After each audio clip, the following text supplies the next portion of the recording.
পরম দলের সভাপতি ঋত্বিক শ্রদ্ধেয় শ্রীযুত দেবদুলাল প্রধান দাদা। শ্রদ্ধেয় দেবদুলাল দা আছেন?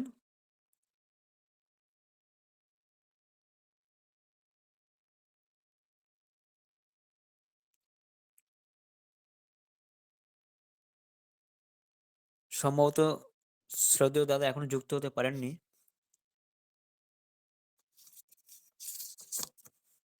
শ্রদ্ধেয় বিনয় দা, উনি আছে তো, দেবদুলাল দা আছে। শ্রদ্ধেয় দেবদুলাল দা আছেন? যুক্ত আছেন আপনি? আছে তো। উনি তো জয়েন করে আবার বেরিয়ে গেল।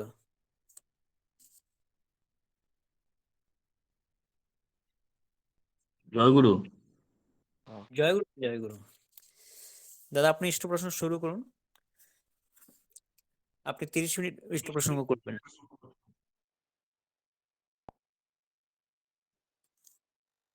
আজকের এই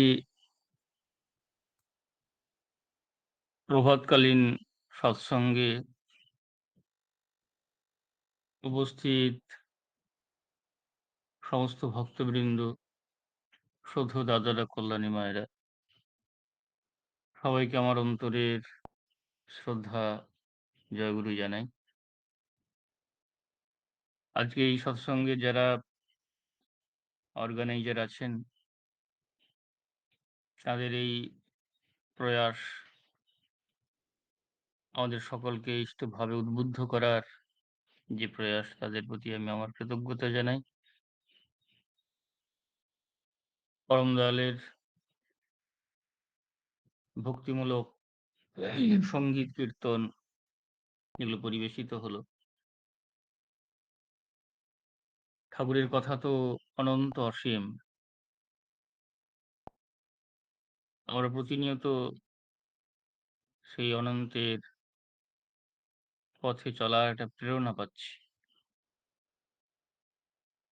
বর্তমান সময়ে শ্রী শ্রী ঠাকুরকে আরো বেশি করে যাতে আমরা উপভোগ করতে পারি, শ্রী শ্রী ঠাকুর যাতে প্রত্যেকটা ব্যক্তি সত্তার মধ্যে মূর্ত হয়ে উঠতে পারেন, প্রত্যেকটা ব্যক্তি জীবন যাতে ঠাকুরময় হয়ে উঠতে পারে, তার প্রয়াস পরম পূজ্যপাদ আচার্যদেব, পূজনীয় অবিন্দাদা বর্তমান সময়ে প্রতিটা মুহূর্ত নিয়ে চলেছেন। তারা বিভিন্ন সময় বিভিন্নভাবে বিভিন্ন জনকে উদ্বুদ্ধ করছেন। গত 2 দিন আগে পূজনীয় অবিন্দাদার ফোন আসে, তিনি জানতে চান ডিপি ওয়ার্কসের কাজ কেমন করে হচ্ছে। এই বর্তমান সময়ে এই কাজটি আমাদের ইষ্ট নির্দেশ, গুরুর আশীর্বাদ, এইটাকে কেমন করে আমরা পরিপালন করব, তার ভেতর দিয়ে নির্ভর করছে আমাদের কল্যাণ মঙ্গল। পূজনীয় অবিন্দাদা জানতে চাইছিলেন কেমন করে এখানকার কাজকর্ম হচ্ছে। আমাদের এই এলাকায় ফার্স্ট পার্টে যে ইমেল করে নামগুলো ঢোকানো হয়েছিল, তার ডেটাগুলো কালেক্ট করে সমস্ত অ্যাক্টিভ করার কাজ প্রায় সমাপ্ত। সেকেন্ড লটে নাম ঢুকেছে, আবার থার্ড লটেও নাম ঢুকছে। এই কাজে এখন মনঃসংযোগ করার কথা বেশি করে বলছেন। শ্রী শ্রী ঠাকুরের একটা কথা, শ্রী শ্রী ঠাকুর বলছেন, আমার কাছ থেকে যখন যে নির্দেশ পাও, যে অনুভূতির কথা শোনো, তোমরা যদি তৎক্ষণাৎ তা কাজে লেগে যাও, তাহলে তোমরা এক এক কি হয়ে উঠবে তোমরা ঠিক পাবে না, ঠিক পাবে দুনিয়া। আজকে পরম দয়ালের এই যে ভাবধারা চারিদিকে প্রচারের একটা ব্যবস্থা হয়েছে, এর মূলে আমার ব্যক্তিগত জীবনের কল্যাণ মঙ্গল তো আছেই, আর এই কল্যাণটা নির্ভর করছে শ্রী শ্রী ঠাকুরের বাণীতে। ঠাকুর বললেন, অপরের মঙ্গল কামনাই নিজ মঙ্গলের প্রসূতি। অন্যজনের মঙ্গল সাধনা করার ক্ষমতা আমার নাই, কিন্তু এই মঙ্গল করার যে মানসিকতাটা আমার ভেতরে, এই পজিটিভ মানসিকতা যখন আমার ভিতরে তৈরি হচ্ছে তখন ব্যক্তি জীবনের মঙ্গল সাধন হচ্ছে। এজন্য প্রতিটা মুহূর্ত আমাদের চেষ্টা করতে হবে যে কেমন করে আরেকটি মানুষকে ইষ্ট ভাবনায় উদ্বুদ্ধ করা যায়। তার মধ্যে ঠাকুরকে মূর্ত করে তোলা যায়। ডিপি ওয়ার্কসের মূল বিষয় হচ্ছে এখন যে নিজের মঙ্গল সাধনটা অপরের মঙ্গল করার ভেতর দিয়ে তাকে রপ্ত করে তুলতে হবে। বর্তমান সময়ে যে ডিপি ওয়ার্কসের কাজগুলো আপনারা অনেকেই করছেন, হয়তো সকলেই করছেন। কাজগুলোকে বারবার বিভিন্ন আঙ্গিকে ঘুরিয়ে ফিরিয়ে আসছে। এটা দেখে অনেকেরই হয়তো অনেক সময় একটু অনীহা হচ্ছে যে এই কাজটা এত বা এর প্রতি আমাদের অনেকেরই এখনো গুরুত্ব অনেকটাই কম। একটা সময় আমরা নামের লিস্টগুলো খুঁজে বাড়ি, বাড়ি গেছি, তাদের কথা বলেছি। সেটা হওয়ার পরে যারা রেগুলার ইষ্টভৃতি করছেন তাদের নামগুলো অ্যাক্টিভ করেছি। এখন বলা হচ্ছে যারা ইষ্টভৃতি রেগুলার করেন না তাদেরও অ্যাক্টিভ করে দিয়েছে। যত নাম আসছে সবাইকে অ্যাক্টিভ করতে বলা হচ্ছে। পরবর্তীকালে বলা হবে যে এই যে অ্যাক্টিভ হলো তার মধ্যে যারা ডিফল্টার তাদেরকে আবার যাতে রেগুলার করা যায় তার জন্য চেষ্টা করতে হবে। ঘুরিয়ে ফিরিয়ে একটা কথা পরম পূজ্যপাদ আচার্যদেবের কথা বারবার মনে আসে। তিনি একটা সময় বলেছিলেন যে ঠাকুর যখন দেখতেন কোনো কাজ নাই তখন চাল ডাল মিশিয়ে দিতেন বলে বসে বাছো। তার মানে আমাদের যে মন, আমার সত্তা, আমার চিন্তা ভাবনা সমস্তটা যেন ইষ্টে ন্যস্ত থাকে কর্মের ভেতর দিয়ে। কর্ম ছাড়া অন্য কোনো বিষয় নাই। এই কর্মমুখী করে তুলতে চাইছেন প্রত্যেকটা মস্তিষ্ককে যাতে সে ইষ্টভাবে উদ্বুদ্ধ হয়ে ওঠে। সে যাতে বিপথে না চলে যায়। বর্তমান সময়ের এইটাই হচ্ছে মূল বিষয়। এইজন্য ডিপি ওয়ার্কস এর কাজগুলো বারবার ঘুরিয়ে ফিরে বিভিন্ন দিক দিয়ে বিভিন্ন আঙ্গিকে আসছে। যেন মনে হচ্ছে যে একই কাজ বারবার করছি। মূল বিষয়টা হচ্ছে আমার ব্যক্তি জীবনের কল্যাণ মঙ্গল সাধনের উপায়টাই হচ্ছে এটাই।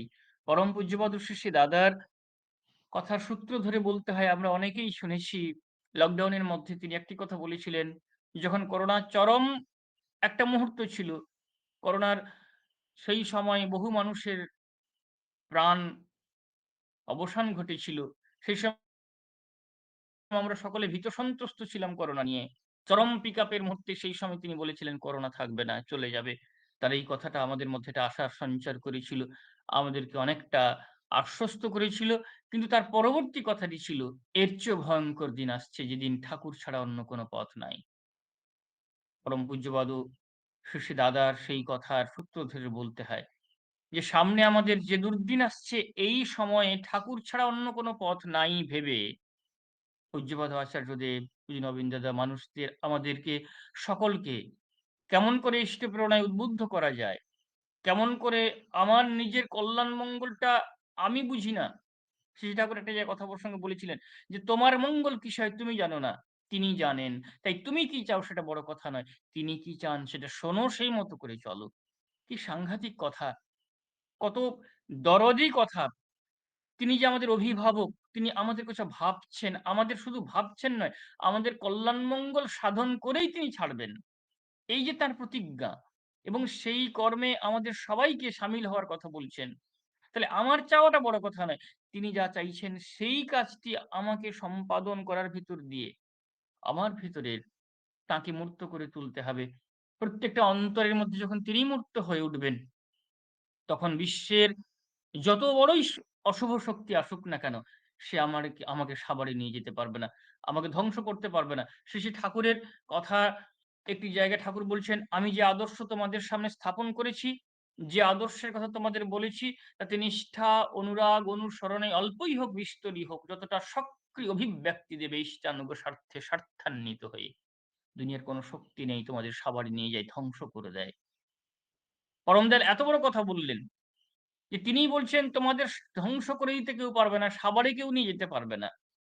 কখন না তার যে আদর্শ তিনি স্থাপন করলেন, এই আদর্শের মাফিক আমি যতটা আমার মতো করি অল্পও চলি, তাতেও কিন্তু কল্যাণ মঙ্গল রুখে দেওয়ার কোনো শক্তি নাই। পরমদয়াল তারপরেই বলছেন, এই অভ্যাসে প্রত্যেকটা ব্যষ্টি জীবন যখন শত হয়ে উঠবে, প্রীতি উদ্দীপনায় এমন যুগ আবাহন করবে যেদিন শাসন ব্যবস্থার প্রয়োজন নাও হতে পারে। শাসন ব্যবস্থার প্রয়োজন হবে না এমন কথা তিনি বললেন। তাহলে যেদিন শাসন ব্যবস্থার প্রয়োজন হবে না, সেই দিনটার জন্য অপেক্ষা করছি আমরা। পরম দয়াল সেই কথাটি বললেন আমাদের যে, আমরা প্রত্যেকে যদি তাঁর এই আদর্শ মাফিক চলার চেষ্টা করি, তাহলে দেখা যাবে আস্তে, আস্তে করে আমাদের জীবনের কল্যাণ মঙ্গল সহজেই আসবে। সেখান থেকে আমাদের সরিয়ে দেওয়ার মতো কোনো শক্তি দুনিয়ার বুকে নাই।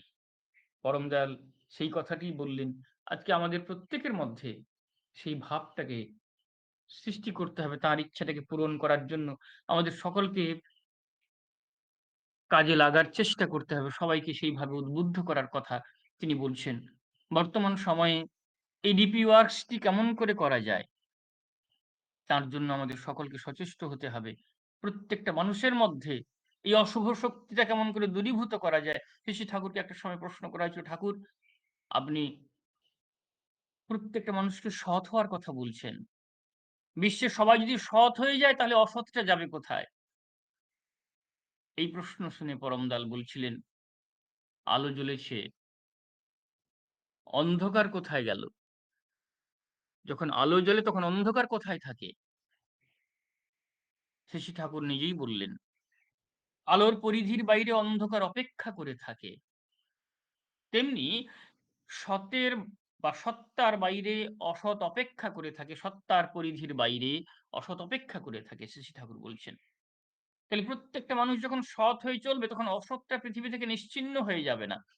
সে অপেক্ষা করবে। সত্তাটা যখন কলুষিত হবে, সত্তা যখন বিধ্বস্ত হবে, কালিমা লিপ্ত হবে, তখন সেখানে অসৎ এসে আধিপত্য বিস্তার করবে। আমাদের প্রত্যেকটা সত্তাকে সব দিক দিয়ে নির্মল করে তোলার উদ্দেশ্য নিয়ে, কালিমা মুক্ত করার উদ্দেশ্য নিয়ে আজকে আমাদের এই সৎসঙ্গের আন্দোলন। সমগ্র বিশ্বের বুকে যে আলোড়ন শুরু হয়েছে, সে জায়গায় আমাকে আমার পরিচিত মানুষদের মধ্যে তার প্রতিষ্ঠা করার উদ্দেশ্য নিয়ে লাগতে হবে। দীক্ষার সময় আমাদের যে সংকল্প, তোমাকে প্রতিষ্ঠা করাই আমার জীবনের যোগ্য হোক, সেই প্রতিষ্ঠা আগে ব্যক্তি জীবনে। তারপরে দেখা যাবে আস্তে, আস্তে করে পরিবার জীবন, সমাজ জীবনে তার যে প্রভাবটা কেমন করে ফেলা যায়, সেটি চেষ্টা করতে হবে। প্রত্যেকটা ব্যক্তির মধ্যে যেন তিনি মূর্ত হয়ে ওঠেন। সেই তখন সত্যযুগ সহজে আমাদের সামনে এসে উপস্থিত হবে।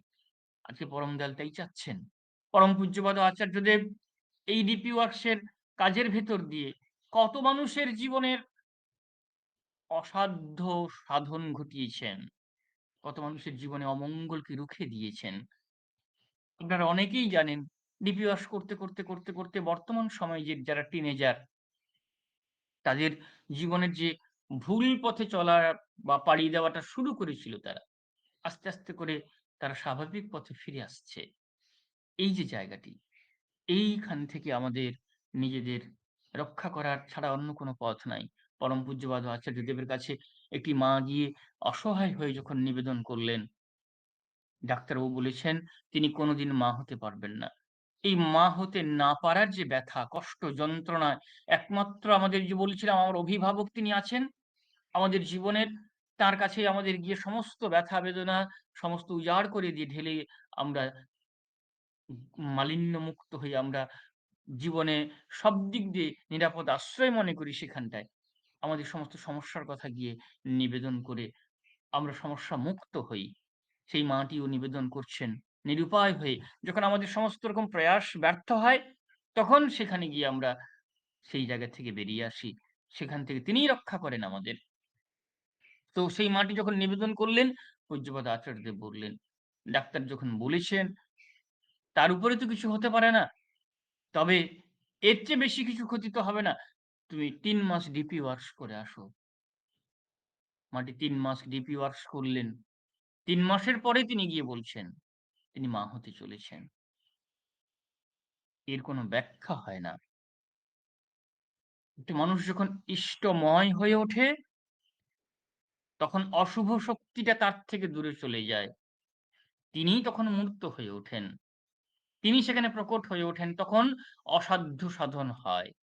পরম দয়ালকে এক জায়গায় প্রশ্ন করা হচ্ছিল, "ঠাকুর, বহু মানুষ বিপদে পড়ে আপনার শরণাপন্ন হয়। আপনাকে ডাকে, প্রার্থনা করে আপনার কাছে। দেখা যায় যে সে বিপদমুক্ত হয়ে যায়। কেমন করে হয়?" অরন্দল বলেন, জানি না, তবে শুনেছি যীশুখ্রিস্ট বহু অন্ধকে চক্ষু দান করেছেন, বহু মৃত ব্যক্তির প্রাণের সঞ্চার করেছেন। আসল কথা হচ্ছে, যখন একটি মানুষ ঈশ্বরকে অন্তর দিয়ে ব্যাকুল হয়ে ডাকে, তখন তিনিই সেখানে প্রকট হয়ে ওঠেন। তখন অসাধ্য সাধন হয়। তিনি যে সর্বশক্তিমান। শ্রী শ্রী ঠাকুর কথা প্রসঙ্গে বলছেন যে ঈশ্বর যেমন অলমাইটি, প্রত্যেকটা ব্যক্তি তেমনি তার বৈশিষ্ট্যে দাঁড়িয়ে। তাহলে ঈশ্বর সর্বশক্তিমান, প্রত্যেকটা ব্যক্তিও তেমনি সর্বশক্তিমত্তার প্রকাশ ঘটাতে পারে, এটা তিনি বললেন। আর সেটা কখন? না, তাকে অন্তরে প্রতিষ্ঠা করার ভিতর দিয়ে। ওই যে দীক্ষার সময়ের সেই ছোট্ট কথাটি, তোমাকে প্রতিষ্ঠা করাই আমার জীবনের যোগ্য হউক। তাহলে আমাকে প্রতিষ্ঠা করতে হবে আমার অন্তরের মধ্যে। তখন দেখা যাবে যে আমার আর ভয়ের কিছু নাই। শ্রী শ্রী ঠাকুর অভয় দিয়ে বললেন যে ভক্তির সাধনা করতে করতে একটা মানুষ তার স্বরাজ্যের লোক হয়, তখন সমস্ত দায়টা তাঁর, তিনি তার সমস্ত দায়টা বহন করেন। তাহলে একটা মানুষের জীবনের সমস্ত দায় তিনি বহন করবেন কখন? না, সেই ভক্তির সাধনা করতে হবে আমাদের ব্যক্তি জীবনে। তখন দেখা যাবে আস্তে আস্তে করে তিনিই প্রকট হয়ে উঠছেন একটা ব্যক্তি সত্তার মধ্যে। আজকে ডিপি ওয়ার্কস এর মূল বিষয়টা হচ্ছে এটাই, যে প্রত্যেকটা ব্যক্তি সত্তার মধ্যে তাকে কেমন করে মূর্ত করে তোলা যায়।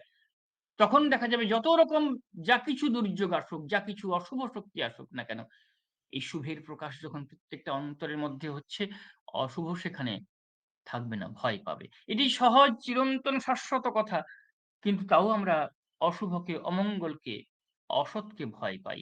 আলো থাকলে অন্ধকার আসে না, এইটা হচ্ছে চিরন্তন শাশ্বত ধর্মের কথা। তাও আমরা অন্ধকারকে ভয় পাই, আমরা অসৎকে ভয় পাই।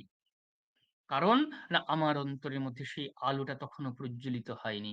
আলো যখন থাকবে তখন আর অন্ধকার ভয় পাওয়ার ব্যাপার নাই। তাই প্রিয় পরম চাইছেন, পরম পূজ্যপাদ আচার্যদেব চাইছেন, পূজ্য রবীন্দ্রদেব চাইছেন, প্রত্যেকটা অন্তরের মধ্যে সে আলো প্রজ্বলিত হয়ে উঠুক, প্রিয় পরম মূর্ত হয়ে উঠুন। প্রত্যেকটা ব্যক্তি জীবন এইভাবে রঙিন রাঙিয়ে উঠুক, এই রঙে রঙিল হয়ে উঠুক, যাতে একটা মানুষ তার নিজের নিরাপত্তার যে বেশটা সে তৈরি করে ফেলুক ঠাকুরকে নিয়ে, তার যজন যাজন ইষ্টভীতি পরিপালন করার ভিতর দিয়ে। এই করতে করতে করতে করতে দেখা যাবে যে তাকে আর তাকে নিয়ে ভাবতে হবে না।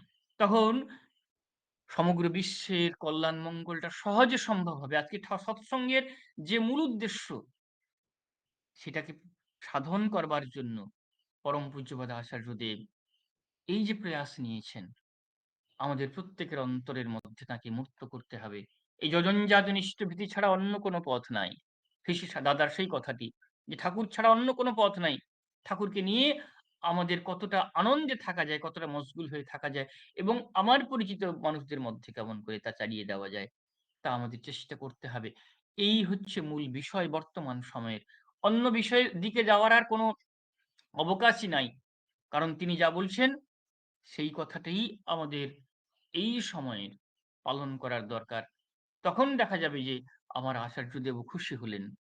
প্রিয় পরম তিনিও মুক্ত হয়ে উঠবেন প্রত্যেকটা ব্যক্তি সত্তার মধ্যে। আস্তে আস্তে করে আমরা পরম কল্যাণের অধিকারী হয়ে উঠব। সমগ্র বিশ্বের বুকে আবার সত্যযুগ নেমে আসবে। শ্রী শ্রী ঠাকুরের এক একটা বাণী আমাদের জীবনে এক একটা মহৌষধ। আমি আমার ব্যক্তি জীবনের একটা অনুভূতির কথা বলি। শ্রী শ্রী ঠাকুর একটি বাণীর মধ্যে বলেছেন যে, মনটা দুষ্ট হলে জানিস রোগের আঁথাল হয়। আজকে বারবার ফিরে ফিরে আমি একই জায়গায় আসছি এই যে ডিপি ওয়ার্কস এর বিষয় নিয়ে। এই মনটাকে ঠিক রাখবার জন্য ডিপি ওয়ার্কস এর দরকার। আমি যখন সৎসঙ্গে আছি তখন একটা মন আছে, যখন দেওঘরে যাচ্ছি তখন একটা আলাদা আনন্দের মধ্যে আমি আছি। আমি যখন আমার ঘরের কাজের মধ্যে আছি তখন আরেক রকমের অবস্থার মধ্যে আছি। তাহলে মনটাকে, আমার এই মনঃসংযোগটা প্রতিটা মুহূর্ত কেমন করে ইষ্টভাবে ভাবিত হয়ে উঠতে পারে, মনটা ইষ্ট ভাবনার মধ্যে থাকতে পারে, ইষ্ট চিন্তার মধ্যে থাকতে পারে, সেটা আমাদের জীবনে কতটা প্রাসঙ্গিক তার একটা মানে অনুভূতির কথা আমি বলি। এই লকডাউনের মধ্যে হঠাৎ করে একটা সময় আমি ভীষণভাবে অসুস্থ হয়ে পড়লাম। মুখে কিছু রুচি নাই, যা খাই খেতে পারি না, রাতে ঘুম হয় না। দীর্ঘ কয়েক সপ্তাহ আমি ঘুমোতে পারিনি। এই অবস্থায় সকলেই কিন্তু সেই অবস্থায় গৃহবন্দী হয়ে আছি আমরা। বেরোতে পারছি না। বহুজনের সাথে যোগাযোগ করলাম। সকলে ওষুধপত্রের ব্যবস্থাও করলেন অনেকে। আবার কেউ কোভিড টেস্টের কথাও বললেন। ওষুধ কন্টিনিউ করছি। কোভিড টেস্টও করতে গেলাম। কোভিড টেস্টে পজিটিভ আসলো না, নেগেটিভ আসলো। তারপরেও সুস্থ হচ্ছি না। বারবার খুব দুশ্চিন্তার মধ্যে আছি। আমার প্রিয়জন যারা, তারাও খুব চিন্তার মধ্যে আছেন। এইরকম একটা সময়ে আলোচনা প্রসঙ্গে 'চতুর্দশ খণ্ড' বইটি কয়েকবার পড়া হয়েছে। আবার একটা সময় খুলে ফেললাম। দেখি যে জায়গাটায় খুলেছি সেই জায়গায় একটা বাণী আমার চোখে আসলো।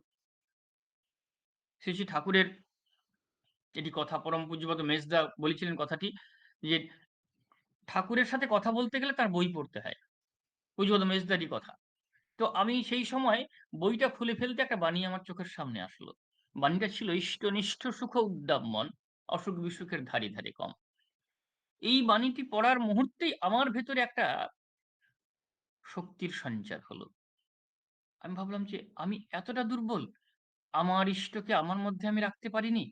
আমার মনটা এতটা দুর্বল যে আমি অসুস্থ হয়ে আছি দীর্ঘদিন, রাতে ঘুমোতে পারি না। রাত ৯ টায় ঘুমালেও দেখি ঘুম ভাঙলে দেখি ঘড়িতে ১১টা, ১০ টায় ঘুমালেও ঘুম ভাঙলে দেখি ১১টা, ১০ টার পরে ঘুমালে আর ঘুমই হয় না।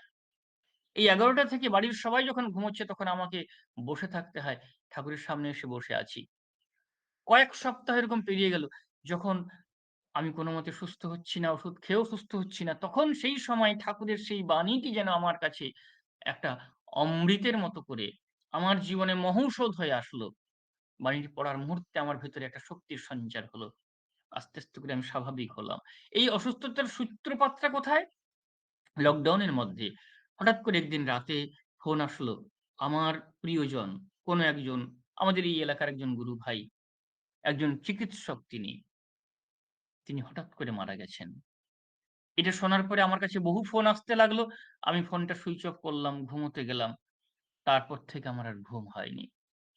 এই যে মনটা কোনোভাবে সেই মুহূর্তে এতটা শক পেয়েছে, তারপরে আমি আমার স্বাভাবিক জীবনে আসতে পারিনি। কোভিড টেস্ট করেও দেখলাম নেগেটিভ। তার ফলেও আমি সুস্থ হতে পারছি না। এই জায়গাটি, এই যে মনটাকে কেমন করে ইষ্টে প্রতিটা মুহূর্ত ন্যস্ত করে রাখা যায়, ইষ্টকর্মের ভিতরে থাকার যে প্রাসঙ্গিকতাটা কতটা, এই প্রসঙ্গে আমার কথাটা মনে আসলো। যে আজকের দিনে তারাও চাইছেন যে আমরা প্রত্যেকে এই কর্মের মধ্যে নিজেকে শামিল করে রাখি। তাহলে দেখা যাবে যে আস্তে করে আমরা পরম কল্যাণ মঙ্গলের অধিকারী হয়ে উঠব। তিনি আমাদের কল্যাণ করেই ছাড়বেন। সমগ্র বিশ্বের বুকে এমনতর একটা দিন আজকে আমরা মহা সৌভাগ্যবান যে তাকে জীবনে লাভ করেছি। তার দয়ায় আমরা প্রত্যেকে কল্যাণ মঙ্গল অধিকারী হবই, সুস্থ থাকবই, এইটা হচ্ছে শেষ কথা। পরম পূজ্যপাদ আচার্যদেব তাই চাচ্ছেন। সুতরাং কথা বেশি বাড়ানোর বিষয় নেই। প্রতিনিয়ত আপনারা ঠাকুরের কথাগুলো শুনছেন আর আপনারা ভক্ত মানুষ সকলে ঠাকুরের পথে চলছেনও। আপনাদের কাছে আমার একটি স্বনির্বন্ধ অনুরোধ, পরম পূজ্যপাদ আচার্যদেব এগুলোর উপরে একটি কর্মযজ্ঞ শুরু করেছেন। দয়া করে এটি মন্দিরের কাজ শুরু করেছেন। এটি জায়গা কেনা হয়েছে তাঁর ইচ্ছাতেই। তিনি অর্ঘ্য দিয়ে জায়গাটা কিনেছেন। সেই মন্দিরের কাজকর্ম চলছে। আপনারা সকলে, আপনাদের কাছে আমার একান্ত নিবেদন, দয়া করে পূজ্যপাদ আচার্যদেবের এই ইচ্ছাটাকে পূরণ করবার জন্য আমাদের মন্দিরের এই গ্রাউন্ড মেঝে ঢালাই পড়বে।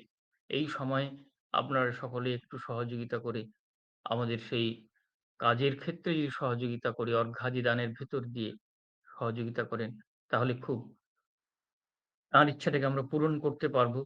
পূজ্যপাদ আচার্যদেব একটা সময় সুবুদ্ধিদাকে বলেছিলেন যে, "জায়গাটা খুব ভালো, মন্দির করলে সুন্দর হবে।" এই লকডাউনের মধ্যে তাঁর দয়াটা অনুভব করি। লকডাউন যখন শুরু হবে তার আগে হঠাৎ করে একদিন তিনি বলছেন, "জায়গাটা তাড়াতাড়ি কিনে ফেলতে হবে। দেরি করলে হাতছাড়া যেন না হয়ে যায়।" তখন জায়গা কেনা হয়নি। আমি বললাম, "আগে যে বিক্রেতা ২ বছরের মধ্যে টাকা নেবে বলেছে। এগ্রিমেন্ট হয়েছে।" বললেন, "ওসব জানি না। ২ বছর আমি বুঝি না, এগ্রিমেন্টও বুঝি না।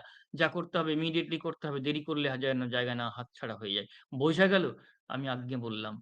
কিছুই তো বুঝতে পারিনি। কারণ যিনি বিক্রেতা তিনি বলছেন ২ বছরের টাকা নেবেন। ক্রেতা বলছেন ইমিডিয়েটলি নিতে হবে, নাহলে জায়গা হাতছাড়া হয়ে যাবে। আজ্ঞে বলে আসলাম। এটা ছিল ২০১৯ এর ডিসেম্বর কনফারেন্সের কথা। চলে আসার পরে ২০ তে যখন লকডাউন শুরু হলো ফেব্রুয়ারি মার্চ মাসে, তখন মাথায় হাত পড়ল যে তিনি কেন বলেছিলেন? এই লকডাউনের মধ্যে অনলাইনে সৎসঙ্গে বহুজনকে আমার অন্তরের এই কথাগুলো জানানোর ভেতর দিয়ে পূজ্যপাদ আচার্যদেবের অশেষ দয়ায় জায়গা কেনার কাজটাও কমপ্লিট হয়েছে। এখন মন্দিরের কাজ চলছে। ত্রিতল মন্দিরের ড্রয়িং তিনি নিজের থেকে করেছেন। আমি আপনাদের সবার কাছে সনির্বন্ধ অনুরোধ জানাই। আপনারা সকলে আমাদের মন্দিরের কোড আমি চ্যাটে দিয়ে দিচ্ছি মেসেজে। মন্দিরের কোড SVEGR, এই কোডে আপনারা অর্ঘ্যাদি প্রেরণ করতে পারেন। নিচে ফোন নাম্বার আছে, তাতেও ফোনপে আছে বা অ্যাকাউন্ট নাম্বারও আছে। আপনারা যারা অর্ঘ্যাদি প্রেরণ করবেন একটু মেসেজ করে জানালেও হবে। আমি আপনাদের সবার কাছে আমার এই স্বনির্বন্ধ অনুরোধটুকু জানাই। পূজ্যপাদ আচার্যদেবের এই ইচ্ছাকে পূরণ করার জন্য আপনারা সকলে সহযোগিতা করবেন এই আশা রাখি। আপনাদের সকলের কল্যাণ মঙ্গল পরমপিতার আতুল চরণে প্রার্থনা জানাই। সবাই ভালো থাকুন, সুস্থ থাকুন। ডিপি ওয়ার্কস নিয়ে আমরা সকলে আরো বেশি করে মেতে উঠি, মানুষদের মধ্যে ইষ্ট ভাবনার সঞ্চার করি। এই বলে আমি আমার বক্তব্য সমাপ্ত করছি। জয় গুরু। জয় গুরু। অত্যন্ত মনোমুগ্ধকর ইষ্ট প্রসঙ্গ করলেন। বর্তমান যে আমাদের আচার্য নির্দেশ ডিপি ওয়ার্কস, সেই ডিপি ওয়ার্কস নিয়ে খুব সুন্দরভাবে বিস্তারিত বিষয়গুলো আপনি খুব সুন্দরভাবে বুঝিয়ে দিয়েছেন এবং তুলে ধরেছেন। আমাদের প্রত্যেকেই এই ডিপি ওয়ার্কসে যুক্ত হওয়া দরকার। আমরা অনেক গুরু ভাই আছি, এখনো সেইভাবে আমরা যুক্ত হতে পারিনি।